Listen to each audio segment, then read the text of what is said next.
ሰላም ጤና ይስጥልን እንደምን ሰንብታችኋል የተከበራችሁ ቤተሰቦቻችን 433 ማርኪዮኔና ሚሊሻ ዛሬ በሰሜን ለንደን ደርቢ የቅድመ ጨዋታ ትንታኔ ከናንተ ጋር ቆይታ ለማድረግ እዚህ ተገኝተናል ስቱዲዮአችን 198ኛው የሰሜን ለንደን ደርቢ እሁድ ምሽት ላይ ይደረጋል ሁለቱም ቡድኖች በአስቸጋሪ ጊዜ ውስጥ አሉ በተለይ ከተጫዋች ጉዳት ጋር በተያያዘ ከዛ ውጪ በሳምንቱ አጋማሽ በጣም ቁልፍ የቻምፒየንስ ሊግ ጨዋታዎች ይጠብቋቸዋል በዚህ ረገድ በሁለቱም ቡድኖች መካከል የሚደረገው ፍልሚያ ድፍን ዓለም በጉጉት እየጠበቀው ይገኛል አርሰናል በሰሜን ለንደን ደርቢ ስፐርስ ገገጠመ በኋላ በቻምፒየንስ ሊጉ በዚሁ ስታዲየም ባየር ሚዩኒክን ያስተናግዳል በቀጣዩ ሳምንት ወደ ስታንፎርድ ብሪጅ ተጉዞ አሸናፊ ወደ ድል እየተመለሰ ያለው ቼልሲን የሚገጥምበት ጨዋታ ይጠበቃል ስለዚህ በጣም ትልቅ ሳምንት ነው ለአርሰናል ከዛ ውጪ ለቶተንሃም ስፐርም ተመሳሳይ ነው በተለይ በሳምንቱ አጋማሽ ወደ ፓሪስ ተጉዞ በቻምፒየንስ ሊጉ ከፓሪስ ሳን ጀርመን ጋር ጨዋታውን ያደርጋል ከዚህም በተጨማሪ ለስፐርስ በሰሜን ለንደን ከባለፉት 15 ዓመታት ያሸነፈው አንድ ጊዜ ብቻ መሆኑ ከግምት ውስጥ እናስገባ እዚህ ጨዋታ ውጤት ምን ሊሆን ይችላል የሚለው በብዙዎች በጉጉት እንዲጠብቁት አድርጓል ቶተንሃም በፕሪሚየር ሊጉ ከሜዳ ውጪ ምንም ጨዋታ ባለመሸነፍ ባለ ሪከርድ ነው ዘንድሮ በአውሮፓ ቻምፒየንስ ሊግም ከሜዳ ውጪ ሽንፈት አስተናግዶ አያውቅም ህመሙ የሚነሳበት ዋይት ሃርት ሌን ላይ ሲጫወት ነው በርግጥ ኤሚሬትስ ላይ ካሸነፈም 15 ዓመት አልፎታል ይሄ የሜዳ ውጪ ሪከርዱ ለኤሚሬትስ ጨዋታ ይጠቅመዋል የሚለው ኮዲ ብዙ ያነጋገረ ነው ከዛ ውጪ በክረምቱ እንደምታስታውሰው ሚሊሻ ኢቤሬቺዜ ወደ ስፐርስ ሊጓዝ ይችላል ተብሎ ነበር ያሳይሳካ ቀርቷን በአርሰናል ይገኛል በሱ ምትክ ጃቪ ሲሞንስን ነው ቶተንሃም ያዘዋወረውና ሁለቱም በተለያየ መንገድ ላይ ያገኛሉ በተለይ ጃቪ ሲሞንስ በፕሪሚየር ሊጉ ተጽዕኖ ለመፍጠር በእጅጉ የተቸገረ ያለ ይመስላል ከፊዚካሊቲው ጋር ተያይዞ ሁለቱም ቡድኖች ከጉዳት ጋር ተያይዞ እጅግ በጣም እየታመሱ ነው የሚገኙት ቁልፍ ተጫዋቾቻቸውን አጥተዋል ከዚህ ጋር ተያይዞ እንግዲህ በዚህ ጨዋታ ላይ ምን አነሳቸው ነጥቦች ይኖሩናል ሁለቱም ቡድኖች በቆሙ ኳሶች ኤክስፐርቶች ናቸው ቶተንሃም ከአርሰናል ቀጥሎ በሊጉ በርካታ ጎሎች ያስቆጠረ ቡድን ነው ከዚህ ጋር ተያይዞ እንግዲህ ሁለቱም አሰልጣኞች ከጨዋታው በፊት መወሰን ያለባቸው ትልቅ ውሳኔዎች አሉ ከጉዳት ጋር ተያይዞ ሰሜን ለንደን ደርቢ ብዙዎች በመናፍቆት እየጠበቁት ይገኛሉ ምሽት ላይ ይደረጋል ከዚህ ጨዋታ ጋር ተያይዞ በርካታ ጉዳዮች ይነሳሉ እስቲ እንደ መጀመሪያ እናርገውና የሁለቱም ቡድኖች ሲዝን አንድ ላይ ጠቅለል አድርገን እኔውና የትኛው ቡድን ነው የተሻለ ሲዝን ላይ ነው ያለው ግልጽ ነው በርግጥ አርሰናል ነው ግን ቶተንሃም ብዙ ከአርሰናል ይርቃል ወይ የሚለው እንደዚሁም ያነጋግር ይመስለኛል ወደ ቀረብ ይያልን ያለው የመጨረሻውን ጨዋታ ከማንቸስተር ዩናይትድ ጋር 2-2 ነው የተለያዩ የሚያስቆጭ ጨዋታ ነበር በዛ ጨዋታ ነጥብ መውሰድ ቢችሉ ነጥባቸውን 20 አድርገው አሁን ከሰሜን ለንደን ተቀናቃኛቸው ጋር የ6 ነጥብ ልዩነት ብቻ ይሆን ነበር ግን ያው አልሆነም ሁለቱም በጉዳት የታመሱ ነው ለዚህ ጨዋታ በምን አይነት መንገድ ነው መዘጋጀት ያለባቸው የብዙዎች የመወያያ አጀንዳ ሆኗል ሚሊሻ ከሚሊዮን ግሳ ጋር ነው ቆይታ የምናደርገው እናንተ 433 ማርኪዮን ሚሊሻ ዩቲዩብ ገጻችንን ሼር ላይክ ሰብስክራይብ በማድረግ የደወል ምልክቱን በመጫን ከኛ ጋር እንድትቆዩ እንጋብዛለን አርሰናል ወይስ ቶተንሃም የሚለውን ከመገመታችን በፊት ከጨዋታው በፊት ያለው ነገር ምን ይሰማል ሚሊሻ እኔም ከቶማስ ፍራንክ ጋር ተያይዞ ይሁን አንዳንድ በመለበሻ ቤትም አንዳንድ ችግሮች እንዳሉ መረጃዎች እየወጡ ነው ያሉት ያን ያክል በሰፊው እየተነገሩ ባይሆንም ግን አንዳንድ ተጫዋቾች ከቶማስ ፍራንክ አጫወት ጋር ተያይዞ ጥያቄ እንዳላቸው እና ደስተኛ እንዳልሆኑ አንዳንድ ተጫዋቾች ይነሳል የዚህ የኖቲንጋም ፎረስት የአንጄ ፖስቴኮግሉ ወደዛ መምጣት ከአጫወት ጋር በተያያዘ ብዙ ጥያቄዎች ሲነሱ ነበር ከፖርቹጋል አሰልጣኝ የጨዋታ ስታይል ጋር ፍጹም የተለየ መሆናቸው ተያይዞ በዚህ በቶተንሃም ይሄ ነገር የሚነሳ አይደለም ወይ የሚል ጥያቄዎች እየተነሱ ነው ያን ያክል ብዙ ዝውውር አላደረጉም በስብስብ ውስጥ ያሉ ተጫዋቾች ከአንጄ ፖስቴኮግሉ ጋር ብዙ ከኳስ ጋር ለመቆየት ተስማሚ የሆነ የተጫዋቾች ስብስብ የነበረው ቡድን ነው በጣም መጥፎ ሲዝን ያሳለፉት ስለዚህ ቶማስ ፍራንክ ቀጥተኛ የጨዋታ መንገድ የሚወዱ ቡድናቸው ያን ያክል ከኳስ ጋር መቆየቱ ማያስጨንቃቸው አይነት የበለጠ በጣም ጥንቃቄ ላይ መሰረት ያደረገ የጨዋታ መንገድ የሚከተሉ ይሄ ለአንዳንድ ተጫዋቾች ጥሩ ስሜት አልሰጣቸውም የሚል ነገር ይነሳል አንደኛ የቶተንሃም ፈተና ነው እርግጠኛ ዴንማርክ አሰልጣኝ ወደ ቶተንሃም ከመጡ በኋላ 5 ጨዋታዎችን ማሸነፍ ችሏል በፕሪሚየር ሊጉ ካደረጓቸው 11 ጨዋታዎች በሶስቱ ተሸንፈው በሶስቱ አቻን የተለያዩት ቁጥሩን ስትመለከተው ቶተንሃም ባለፈው የውድድር ዘመን ከነበረበት ስር የሰደደ ችግር አንፃር መጥፎ አጀማመር ነው ለማለት የሚያስደፍር አይደለም። ግን ከተጠባቂነታቸው በብሬንፎርድ ከያዟቸው ተጫዋቾች ይልቅ በጥራት የተሻሉ ተጫዋቾችን በቶተናም ከማግኘታቸው አንጻር ከዚህ በላይ ውጤታማ መሆን ነበረባቸው የሚሉ አንዳንድ ነገሮች ከጨዋታው በፊት ሲነሱ እየተደመጡ ነው። ከዚህ ጋር ግን ተያይዞ ሚሊሻ በተለይ ያጨዋት መንገድ ምንም ጥያቄ የለውም። የብሬንትፎርድን የጨዋታ መንገድ ወደ ስፐርስ ይዞ መምጣት በጣም ከባድ ነው። በዛ መሀል እየዋለሉ ያለ ይመስለኛል። አሁን ትልቁ ጥያቄ ከሰሜን ለንደን ከስታዲየማቸው ውጪ ሲጫወቱ ችግር የለም። ቡድኑ ሞር ኦርጋናይዝድ ልክ በብሬንትፎርድ የምናውቀው አይነት ታይት የሆነ ስፐርስን ነው የምናየው። በካውንተር ይጫወታል። ለዚህ ነው ከሜዳ ውጭ ያለው ሪከርድ ጥሩ የሆነው። በሜዳው ሲጫወት ግን በደጋፊዎች ፊት ነው። በዚህ በአዲስ ስታዲየም ከ65-70 ሺህ ተመልካች በላይ ነው የሚጠብቀው ጨዋታ። እያንዳንዱ ጨዋታ ቡድኑ አታኪንግ ፉትቦል እንዲጫወት ይጠበቃል። በዚህ ምክንያት አሰልጣኙ ይሄ ግዴታ ያለባቸው ይመስለኛል እና ይህንን ለመተግበር በሚሞክሩበት ሰዓት የሚዛን ችግር በቡድናቸው ላይ በሚገባ ይተስተዋል ነው። በእርግጥ እድለኛም አይደሉም። ቁልፍ ጉዳቶች አጋጥሟቸዋል። ድህረ ሃሪኬንና ሶን ሂንግ ሚን ሲዝን ነው ያሳልፉ ያሉትና ለአሰልጣኙ ትራንዚሽኑ እንዲህ በቀላሉ የሚታይ ባይሆንም በነጥብ ደረጃ ግን ጥሩ የሰበሰቡ ይመስለኛልና አሁን ትልቁ ጥያቄ ከሜዳቸው ውጪ ነው የሚጫወቱት። ሰሜን ለንደን ደርቢ በርካታ ተጫዋች ጉዳት አለባቸው። ኢቭን መሐመድ ቅዱስም ላይደርስ ይችላል ለዚህ ጨዋታ የተባለ ነው። ያለፉት 2 ጨዋታዎችን ቅዱስ አልተጫወተም። አብዛኛው የስፐርስ ማጥቃት ዋናው ምንጭ ልክ እንደ አርሰናል ቡካዮ ሳካ እንዳለበት ቀኝ ሳይድ የመሐመድ ቅዱስ ቀኝ ሳይድ ነው። ፔድሮ ፖሮና መሐመድ ቅዱስ የዚህ ቡድን ሁሉም ነገር ናቸውና ምናልባት ቅዱስም ላይኖራቸው ይችላልና ያ ከሜዳ ውጪ እንደመጫወታቸው መጠን አርሰናል በየትኛው መንገድ ነው አፕሮች ሊያደርጉ የሚችሉት የሚለው ግልጽ እየሆነ የመጣ ይመስለኛል። ሞር ዲፌንሲቭ ወይስ ከሜዳቸው በድፍረት ወጣው ፕሬስ የሚያጠቃ ቶተናም በእኔ ግምት ምናልባት እስካሁን ከሜዳ ውጪ ውጤታማ ያደርጋቸውን ጥብቅ ታክቲክ ወደ ሜዳ ይዘው ይገባሉ የሚል ግምት ያለ ይመስለኛል። ምንም እንኳን ተጫዋቾቻቸውን በጉዳት ሁለቱም ቡድኖች አርሰናልም ጥራት ያላቸውን ተጫዋቾች አሁን የቡድኑ የመከላከል መሪ የሆነውን ጋብሪኤል ማጋሊሽን ጨምሮ በዚህ ጨዋታ አያገኝም። ስለዚህ ቶተናምም በጨዋታው የማያገኛቸው ተጫዋቾች አሉ። ግን በየትኛውም የተጫዋቾች ስብስብ የቶማስ ፍራንክ የዚህ ጨዋታ አቀራረብ ሊሆን የሚችለው በሎ ብሎክ እየተጫወቱ የበለጠ በመልሶ ማጥቃት አርሰናል ከራሱ ሜዳ አርቆ የመጫወት በሜዳው እንደመጫወቱ ያንን ክፍተት ለመጠቀም ውሳኔ የሚያሳልፉ ይመስለኛል። ለዛ ተስማሚ የሆኑ ተጫዋቾቻቸው በስብስባቸው ውስጥ አሉ ወይ? አጠራጣሪው ነገር ለቶማስ ፍራንክ ይመስለኛል። አንደኛው የመሐመድ ቅዱስ ፍጹም አደገኝነት እንደዚህ አይነት ስፔስ ያገኝ የበለጠ ለቁጥጥር የሚያስቸግር ፈጣን ነው። በተለይ ከኳስ ጋር የሚፈጥን አይነት ተጫዋች ነውና ታክቲካል ጉዳዮች እዛ ጋር የበለጠ ትኩረታቸው ከፊል ነበር። ቡካዮ ሳካ በመከላከል የበለጠ ትኩረት ማድረግ የሚጠበቅበት ጨዋታ መሐመድ ቅዱስ ቢኖር ወደ ኋላ በደንብ እየተመለሰ የቡድኑ መከላከል የማገዝ ግዴታ ውስጥ ሊገባ የሚችልበት የሪካርዶ ካላፊዮሪ አሁን መጠነኛ ከጉዳት ጋር የታገነ ነው። ሉዊስ ስኬሊን ነው የሚጠቀመው ማይክል አርቴታ ወይስ ኢንካፔን ነው የሚጠቀመው የሚለውም ነገር ከጨዋታ ፊት ብዙ እያነጋገረ ነው። ኢንካፔን የሚጠቀም ከሆነ አሁን ባለው ኢንካፔ ነው። ምክንያቱም ካላፊዮሪ ልምዶች አልሰራም። የመጫወት እድሉ በጣም ጠባብ እንደሆነ ከጨዋታው ፊት በሰጠው ጋዜጣዊ መግለጫ ላይ ሚኬል አርቴታ ገልጿል። ከዛ ውጪ ጋብሪኤል ዴፊኒትሊ አይኖርም። ቢያንስ ከ1 እስከ 2 ወር ከሜዳ ይርቃል። አሁን አርቴታ ምንም አይነት ምልክት ያልሰጠው ይሰልፋልም አይሰልፍም ያለውና አይሰልፍም ያላቸው ልምድ ግን ከቡድኑ ጋር በደንብ አድርገው የሰሩት ተጫዋቾች አሉ። ማርቲን ኡደጋርድ፣ ቪክቶሪዮ ኬሬስ፣ ማርቲኔሊ፣ ጋብሪኤል ጄሱስ፣ ኑኑ ማዱዌኬ ከእነዚህ ውስጥ አንዱ ወይም 2-3ቱ በዚህ ጨዋታ ላይ ሊሳተፍ ይችላል የሚል አስተያየት ተሰጥቷልና የካላፊዮሪ ግን አይመስልም። ስለዚህ ኢንካፔ የመሰለፍ ድሉ ኢንካፔና ሉዊስ ስኬሊ የመሰለፍ ድላቸው ከ95% ይመስለኛል። ምናልባት በዚህ ጨዋታ ማይክል አርቴታ ቪክቶሪዮ ኬሬጅን ቢያገኝ የበለጠ ጥሩ ነው የሚል እምነት አለኝ።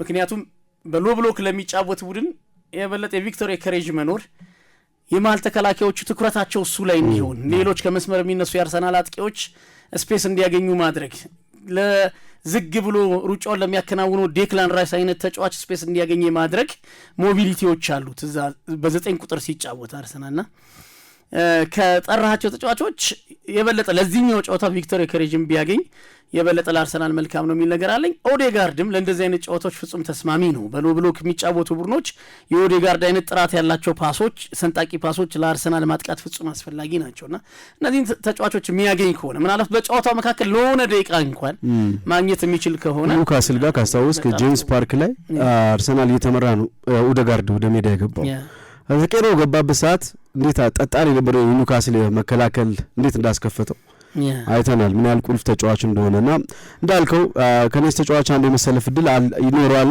አሁን በሁለቱ ቡድኖች መሀል ያለው ልዩነት ይመስለኛል የጉዳት ጉዳይ ሊያሳስብ የሚገባ አርሰናል ሳይሆን ስፐርስን ነው። 12 ተጫዋቾች ሚሊሻ ተጎድተዋል።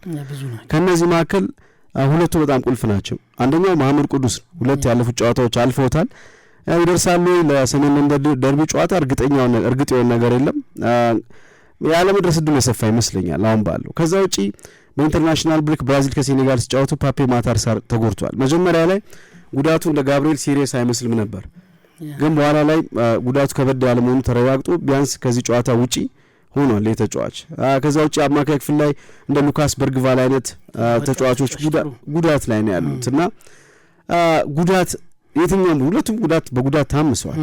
ያለም ጥርጥራውን እዚህ ጋር አርሰናል በጉዳትን ኤክስኪውዝ የሚያደርግበት ዘመን ያበቃ ይመስለኛል።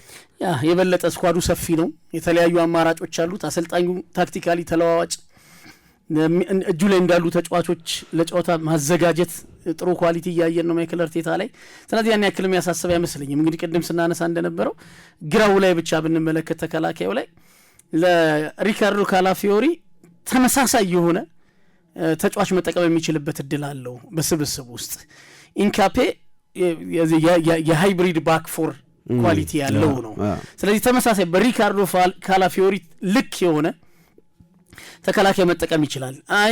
የበለጠ በሎ ብሎክ ነው ቶተናም ይህን ጨዋታ ሊጀምር የሚችለውና ወደፊት ገፋ ብሎ መጫወት ማጥቃት ላይ የበለጠ የተሻለ ጥራት ያለው ተጫዋች ያስፈልጋል ብሎ የሚያምን ከሆነ ደግሞ ሉዊስ ስኬሊን መጠቀም ይችላል። የበለጠ እሱ ኢንቨርት ሲያደርግ ዴክላን ራይስን ወደ አድቫንስድ ፖዚሽን እንዲገፋው በቁጥር እንዲበዙ ለማድረግ ይህንን ተጫዋች ሉዊስ ስኬሊን መጠቀም የሚችልበትም እድል አለው። ስለዚህ የተለያዩ አማራጮች አርሰናል አለው የሚል እምነት አለኝ። ስጋቴ ምንድን ነው? ጋብሪኤል ማጋሊሽ ሰው በሰው ሊተካ ይችላል፣ ጥሩ ነው እዛ ቦታ ላይ ያለው የቡድኑ ጥልቀት፣ ግን እኔ እሱ የራሱን ብቻ ስራ እየሰራ ያለ ተከላካይ ነው የሚል እምነት የለኝም። በአሁኑ ሰዓት አጠቃላይ የመከላከል ዲፓርትመንቱ ኮንፊደንሱ ጋብሪኤል ማጋሊሽ ጋር ያለ ይመስለኛል። አንዳንድ ተጫዋቾች እንግዲህ በእግር ኳስ ዊሊያም ሳሊባ በዚህ የሚቸገር አይደለም፣ ግን በወቅታዊ አቋም ጋብሪኤል ማጋሊሽ በጣም ብዙ ነገር እየሸፈነ ነው ያለው። አንደኛ በጣም ላውድ ነው፣ አደጋ ከመምጣቱ በፊት ጓደኞቹን ያነቃል፣ ትኩረቱ በጣም ድንቅ ነው፣ ተፋላሚ ነው። በማጥቃቱን በመከላከሉ በቆመ ኳስ ላይ ለቡድኑ የሚሰጠውን አገልግሎት ሌሎች የአርሰናል ተጫዋቾች መስጠት አይችሉም እሱ የእሱን ያክል። ስለዚህ ፈተናው ቀላል አይመስለኝም ሴንተር ባኩ ላይ። አሁን ጥያቄው ማጋሊሽ የለም፣ ስለዚህ ተረጋግጧል። ማጋሊሽ በማይኖርበት ጨዋታ ላይ ያ ማጋሊሽ የሚሰጠው ጥቅም ይታወቃል። አርሰናል የማጋሊሽን አለመኖር ተከትሎ በደንብ አዳፕት ለማድረግ የሚያስችል ኳሊቲ አለ ወይስ የለውም ለዚህ ጨዋታ የሚለው ይመስለኛል። ለምሳሌ ይሄ ቡድን ከዚህ ቀደም አርሰናል ምናልባት መከላከል ድሮ ወይም ደግሞ አርሰናል መከላከል በጣም በሚጋለጥባቸው ዘመናት የምናውቀው አርሰናል መከላከል የሚጀምረው የሚያጠቃው ቡድን ባክፎር ጋር ሲደርስ ነው አርሰናል የሚከላከሉ። ፊት ያሉት ተጫዋቾች ስትራክቸር ዲዮ ፕሬሲንግ የለም። አርሰናል ኢንተርቴኒንግ እግር ኳስ ይጫወታል፣ ከምታገባበት ጎል በላይ ያስቆጥራል።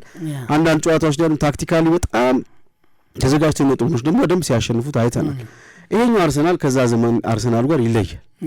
መከላከል የሚጀምረው በጋብሪኤል ወይም በሳሊባ አይደል፣ ፊት ካሉ ተጫዋች ነው። ወደ ማን ነው ሃቨርስ ሲኖር ለፕሬሲንግ ይመቻሉ። ዮኬሬሳውን በዚህ መንገድ ጥሩ ይሰራል። ጋብሪኤል ጄሱስ ቢኖር ደግሞ በጣም ፐርፌክት ነው ለዚህ። ሚድፊልዱ ሶሊድ ነው አይታል። በደንብ ዙቢሜንዲ በጣም ብዙ ነው። ይህን ስትመለከት እኔ አርሰናል የጋብሪኤል ማጋሊሽን ሊያጣ የሚችለው ኤሪያል ትሬቱን ነው ብዬ ነው የማስበው። አሁን የጎል ምንጭ አብዛኛው ያየን ያለን አርሰናል የቆመ ኳስ።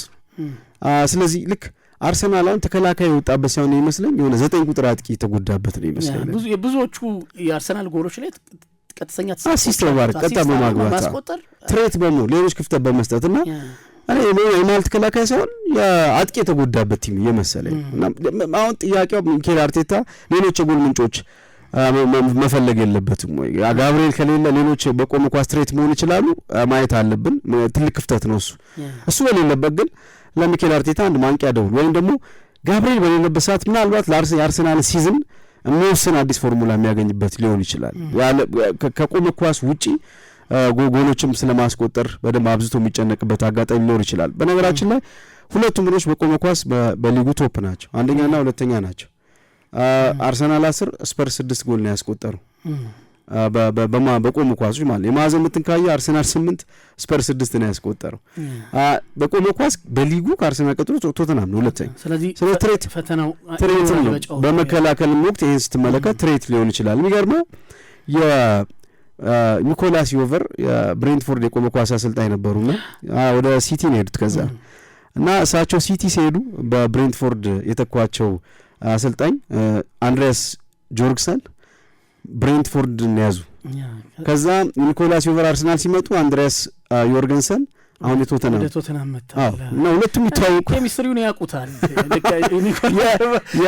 የቶማስ ፍራንክና የሚኬል አርቴታ ብቻ ሳይሆን የእነዚህ ሁለት የቆሙ አሰልጣኞች ፍልሚያ ሊሆን ይችላል። ሁለቱም በቆመ ኳስ ጥሩ ከመሆናቸው አንጻር ይሄ በጣም ገዢ ነገር ይመስላል ሊሆን። ምክንያቱም ሁለቱም በጋራ ሲሰሩ ነበር። ያለ ምክንያት አይደለም የሁለቱም ቡድኖች የቆመ ኳስ የጎል መጠን ከሌሎች ቡድኖች ከፍ ያለው። ስለዚህ ሳጥን ውስጥ ፍልሚያ ይኖራል በመከላከልና በማጥቃት። በሁለቱም ሳጥኖች የጋብሪኤል ማጋሊሽ አለመኖር የበለጠ አርሰናልን የሚጎዳ ይመስላል። ሞስኬራ ጥሩ ነው እስካሁን ድረስ ባገኛቸው እድሎች ጥሩ ነው ያሳየው አቋም። ስለዚህ ሞስኬራ ይጀምራል የሚሉ ግምቶች ናቸው ብዙ ያሉት። በአርሰናል በኩል ሌሎች አደገኛ ምትላቸው በሌሎች ጨዋታዎች በቅርብ ጨዋታዎች ሜዳ ላይ የነበረ የሚያጣው ተጫዋች የለም አርሰናል። ጋብሪኤል ማጋሊሽ ነው ለዚህ የሚያጣው። ሌላኛው ስጋት ምንድነው? ከኢንተርናሽናል ብሬክ በኋላ የሚደረጉ ጨዋታዎች ለየትኛውም ቡድን ምን ይዞ እንደሚመጣ እርግጠኛ የምትሆንበት አይደለም። ከዚህ ከሪከቨሪው ጋር ከብሔራዊ ቡድን ከገጠማቸው ከጉዞ ጋር ከጨዋታ ጋር የሚመጣ ድካም ከነሱ ቁጥጥር ውጪ ነው፣ ከክለብ አሰልጣኞች ቁጥጥር ውጪና ያንን ሲመለሱ እንዴት አድርገው በጨዋታ ውስጥ መጠቀም ይችላሉ? አንደኛው የቡድኖች ፈተና ይመስለኛል። በቶተንሃም በኩል ግን ዮኒ ከተጎዱ ተጫዋቾች በተጨማሪ ቤን ጆንሰን በቀይ ካርድ ምክንያት ብሬናን ጆንሰን ይህም ሌላኛው ጉዳት ሌላ ጥሩ አማራጭ ቶተንሃም ከረጅም ጊዜ በኋላ ኢሮፓ ሊግ ከዋንጫ ጋር እንዲገናኝ ያደረገው ጎል ያስቆጠረው ተጫዋች ከባድ ጉዳት አይኖርም። የስፐርስን ከቆመ ኳስ ውጪ አጠቃላይ ማጥቃቱ ዘንድሮ ስትመለከት 19 ጎል ያገቡት በሊጉ ሚሊሻና ከሊጉ አራተኛ ደረጃ ላይ ናቸው። በኤክስጂ ሌቭል ግን ካየው የፈጠሯቸው ድሎች 19 ጎል ለማስቆጠር የሚሆኑ አይደሉም። ያ ማለት ቲሙ በጣም ኤፊሽንት ቡድን ነው ቶተንሃም ስፐር እና በዚህ አመት አሰልጣኙ አንዱ ትልቁ ያስቸገራቸው ቅድም ያልኩት ረዘም ያሉ ጉዳቶች ናቸው። በዚህ ምክንያት በዚህ አመት ብቻ 16 የተለያየ አይነት የማጥቃት ኮምቢኔሽኖችን በ18 ጨዋታ ላይ የሞከሩት 16 አይነት እና ስቴብል የሆነ ጨዋታው ገና 11 እና ስቴብል የሆነ የማጥቃት ስትራክቸር ቡድኑ እንዳይኖር ተግባቦት እንዳይኖረው ያደረገው ይመስላል። እና አሁን ደግሞ በተራገም የሚጠቀሟቸው ስትመለከተው መሐመድ ቅዱስ፣ ዣቪ ሲሞንስ፣ ዊልሰን ኦዶበርት ከዛ ውጪ ማቲያስ ቴልና አሁን ኮሎሙዋኒ ተጎድቷል። እነዚህ ተጫዋቾች ናቸው ያሉት። ትክክለኛውን የማጥቃት ፎርሙላ ሳታገኝ በርካታ ቁልፍ ተጫዋቾች ወጥተውብህ በሜዳው ካሸነፍኩ 15 ዓመት የሆነውን ቡድን መከላከል ላይ በጣም ሶሊድ የሆነ ቡድን ለማሸነፍ ቶማስ ፍራንክ ምንድን ነው የሚያደርጉት? ያ ከባዱን ጥያቄ ነው የጠየቀኝ። ለራሳቸው ለቶማስ ፍራንክም ከባድ ይመስለኛል። አርሰናል በቶተንሃም ጠንካራ የሆነ ቡድን ነው። በቶተንሃም ጠንካራ መንገድ የማጥቃት አማራጮቹ በጣም ጠባብ የሆነ ቡድን ነው የቶማስ ፍራንክ ቡድን። ይሄ ሌላኛው ትልቁ ፈተና ይመስለኛል። በሊጉ በደረጃ ሰንጠረዥ 6ኛ ተቀምጦ ጥቂት ጎል ብዙ ጎል ከተቆጠረባቸው ቡድኖች መካከል አንደኛው ቶተንሃም ነው። 10 ጎሎች ተቆጥረውበታል።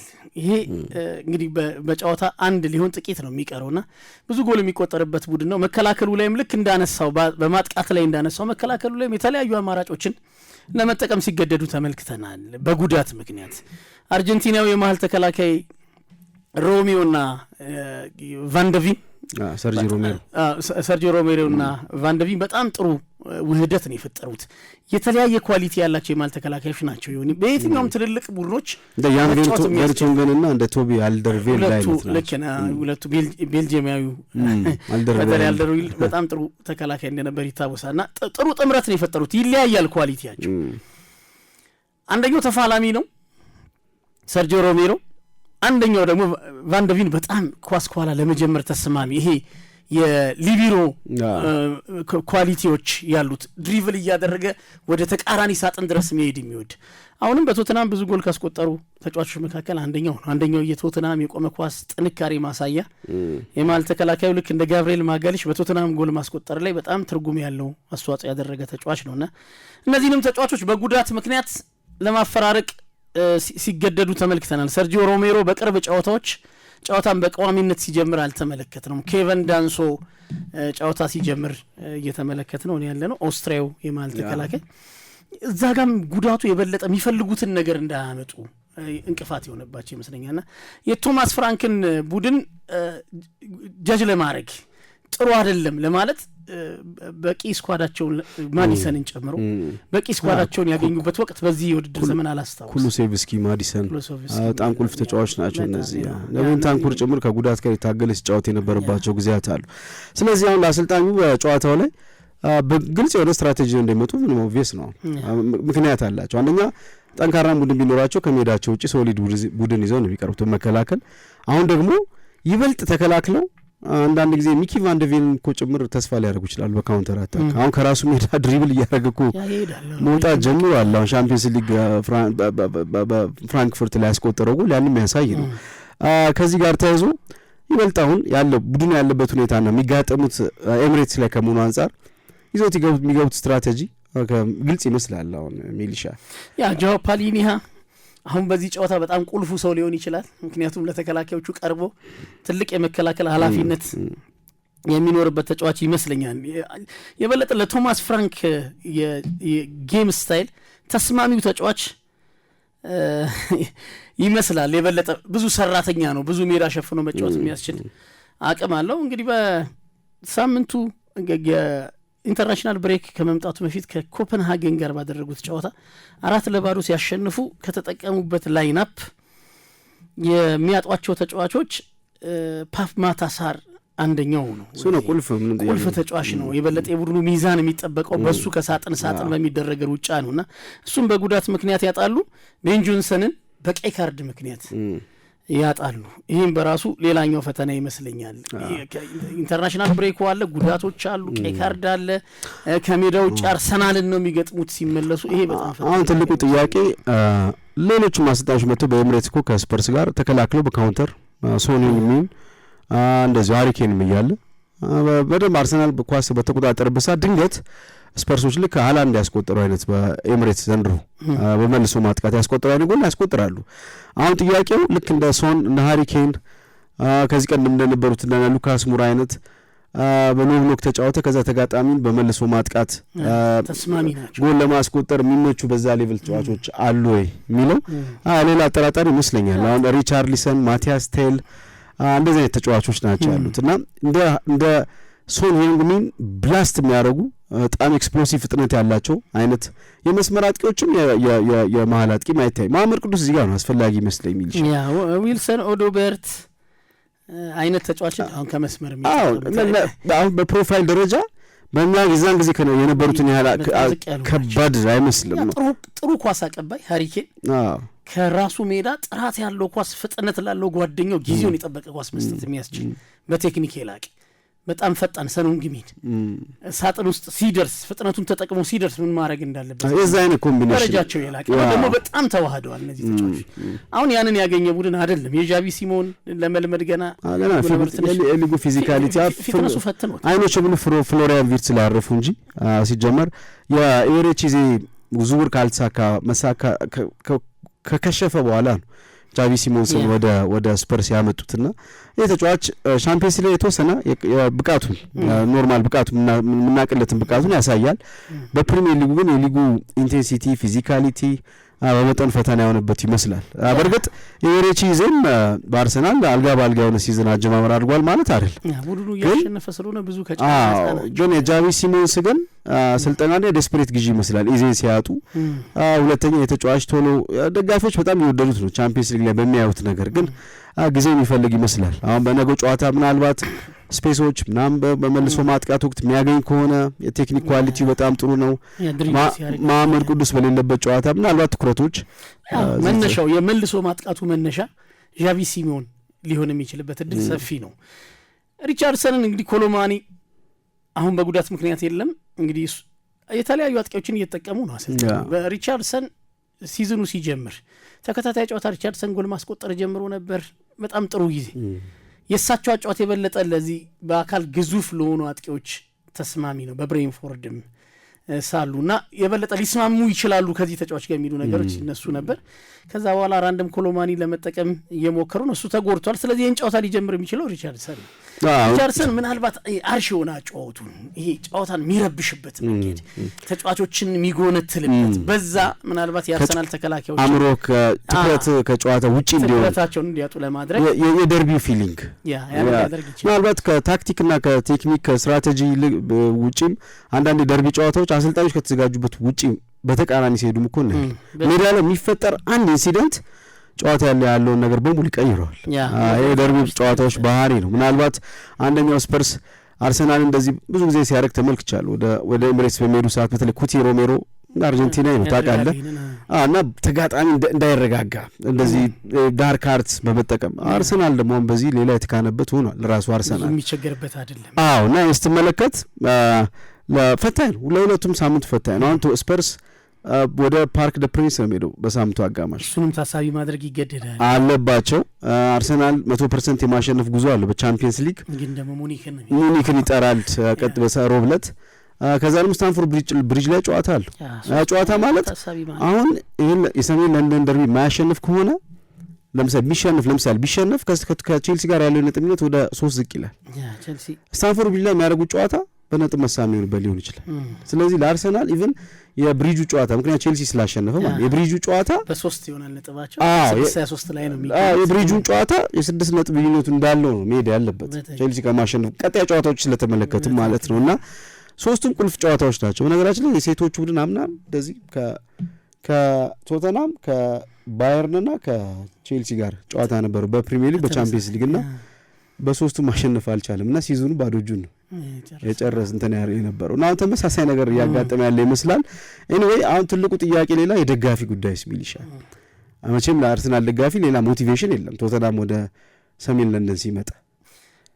ስለዚህ ደጋፊው ሌላ 12ኛ ተጫዋች በተለይ የካቻምናው የአርሰናል የሊጉን ዋንጫ ከሚበላ ስፐርስ ለቻምፒየንስ ሊግ አይለፍ በቶተናም በቼልሲ በሜዳቸው በሲቲ ሲሸነፉ ሴሌብሬት ያረጉ ሴሌብሬሽን አይደለም ያርሰናል አንጅ ፖስቴኮግሉን ጭምር ያበሳጨ ነበር።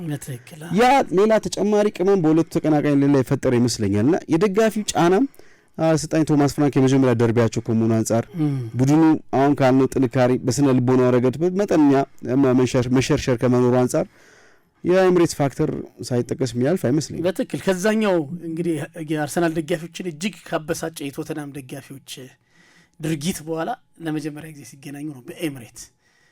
ስለዚህ ስሜቱ ሌላ ነገር እንዲኖረው የሚያደርግ ይመስለኛል። የአርሰናል ደጋፊዎች ከየትኛውም ጨዋታ በላይ ከቡድናቸው ጎን የሚቆሙበት ጨዋታ ነው። ከዚህ ጨዋታ 3 ነጥብ ብቻ ማሳካት የሚፈልጉበትና ይህም በራሱ ለቶተናም ተጫዋቾች ከባድ ፈተና የሚሆንባቸው ይመስለኛል።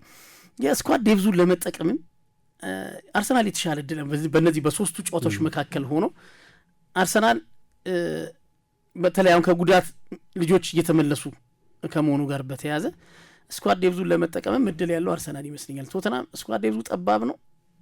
ፓሪስ ሰን ጀርመን እያሰበ የአርሰናልን ጨዋታ እያሰበ በዛ ላይ ከደጋፊ ተጽዕኖ ጋር ከባድ ምሽት የሚሆንበት ይመስለኛል። እንግዲህ ካላፊዮሪ ጉዳይ እንግዲህ እርግጥ የሆነ ነገር የለም እስካሁን ግን ልምድ አልሰራም። ከዛ ውጭ ግን አንዳንድ ሰርፕራይዞች በአርሰናል በኩል ይኖራሉ ወደ ጨዋታው የሚመለሱ። ያ ደግሞ ለአሰልጣኝ ቶማስ ፍራንክ አርሰናል ለጨዋታው እንዴት ይዘጋጃል የሚለውን ገምተህ አንዳንዴ ለጨዋታው ለጌም ለመዘጋጀት ተጋጣሚ ማንን ምን ይዞ ሊመጣ ይችላል የሚለው መገመት ያስፈልጋል እና በመጠኑ አሁን አርቴታ ተገማሽ ላልሞን የሞከረ ይመስላል። በፕሬስ ኮንፈረንሱ ላይ ምንም አይነት ፍንጭ አልሰጠም።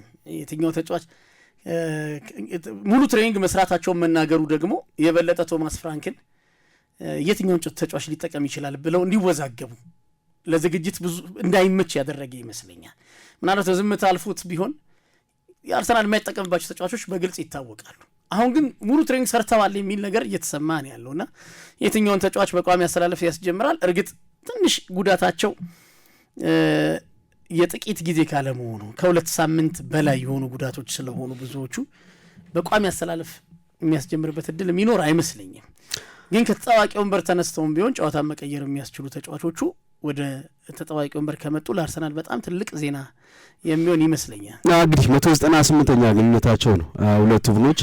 በነገራችን ላይ በጣም የጎል ፌስታ ያለው ደርቢ ነው። አንድ ሌሎች ደርቢዎች አስቀያሚ ደርቢ አይደለም።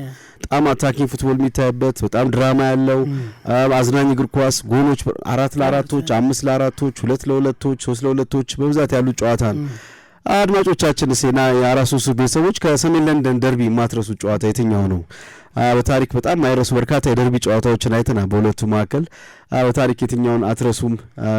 ቶተናም ባለፉት 15 ዓመታት አንድ ጨዋታ ነው ያሸነፈው።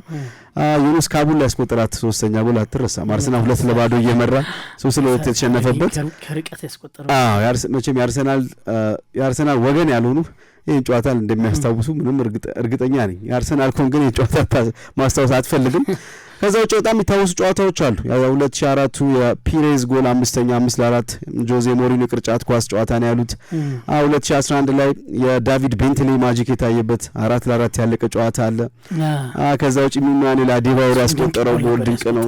የትኛው ደርቢ ነው ለእናንተ ለአድማጮቻችን የማይረሳው በጣም ማትረሱ ድንቅ ጎል የተቆጠረበት የቱ ነው የሚለውን እስቲ በሀሳብ መስጫ ሴክሽን ውስጥ አጋሩን። ጨዋታው እስኪደርስ ነገ ይህን ጨዋታ ከእናንተ ጋር ቆይታ እናደርጋለን። ጨዋታው ሲደርስ ከአንድ ሰዓት ቀደም ብሎና የእናንተን አስተያየቶች እዛ ላይ እንመለከተዋለን። የትኛው ደርቢ ለማሟሟቂያ እንጠቀምበታለን። የትኛው ደርቢ ያረሳችሁን የምታስታውሱ ድንቅ ጎል የቱ ነው የሚለውን በዩቲዩብ ገጻችን 433 ማርኪዮኒ ሚሊሻ የኮሜንት ሴክሽን ላይ ገብታችሁ ስለ ጨዋታውም ላይ የትኛው ቡድን የተሻለ አድቫንቴጅ አለው የሚለውንም አስተያየቶቻችሁን ላኩልን። እናንተም እንድትሳተፉ እንፈልጋለን።